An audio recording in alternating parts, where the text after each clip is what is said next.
So hey everyone, welcome back to another quick and very interesting tutorial. Where in this quick tutorial, I'm going to show you how you can easily download the Postman software on your system. So first of all, let's just check if it's available on the Microsoft Store or not. So just simply search for Postman right there.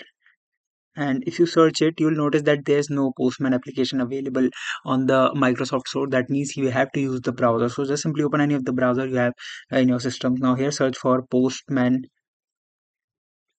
for Windows and to write the Windows whatever that you have. In my case, Windows 11. Now simply open the first website, and here you'll see the download page. I can simply hit on this option of I can either use the web version as well, or I can simply download the application as well. Here you can see there are multiple download options right there. Let me just quickly accept it.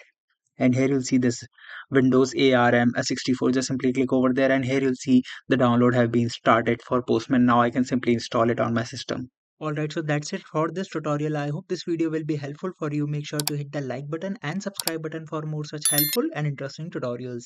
See you in the next one. Take care.